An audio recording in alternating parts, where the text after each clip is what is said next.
అతడు శ్రీవారి పరమ భక్తుడు. ఆయన దర్శనం కోసం ఎంతగానో తప్పించాడు. కానీ కలియుగ ప్రత్యక్ష దైవాన్ని కనులారా చూడకుండానే కన్నుమూస్తానని కంగారు పడ్డాడు. కానీ భగవంతుడి దగ్గరకు వెళ్ళలేని భక్తుడి కోసం ఆ దేవుడే దిగివచ్చాడట. ఇంతకీ ఆ భక్తుడి కల నెరవేరిందా? భగవంతుడి కోసం భక్తుడు ఏం చేశాడు?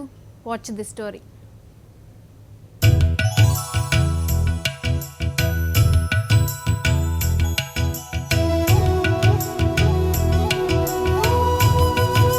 ఇది మీసాల వెంకటేశ్వర స్వామి దేవస్థానం.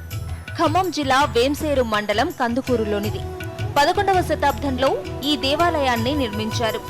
ఈ గుడి నిర్మాణం వెనుక పెద్ద చరిత్రే ఉంది. ఎక్కడి నుంచి వచ్చారో తెలీదు. ఓ వ్యక్తి తిరుమలకు కాలిబాటన వెళ్తున్నాడట.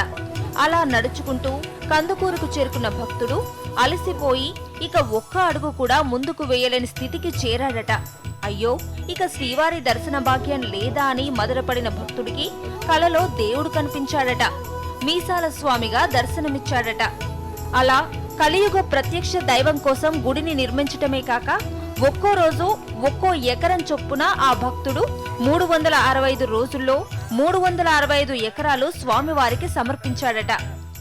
నిత్యోత్సవం, మాసోత్సవం, పక్షోత్సవం, అయినోత్సవం, సంవత్సరోత్సవాలు అన్ని ఉత్సవాలు కూడా అత్యంత వైభవంగా జరపాలని చెప్పేసి ఆ భక్తుడికి చెప్పడంతోనే ఆ భక్తుడు స్వామికి 365 ఎకరాలు రోజుకి ఎకరం చొప్పున నైవేద్యం స్వామికి సమర్పించమని చెప్పిన ఆ భక్తుడు పేరు కానీ ఆ భక్తుడు గ్రామం ఊరు కానీ పేరు కానీ ఎటువంటిది తెలియదు.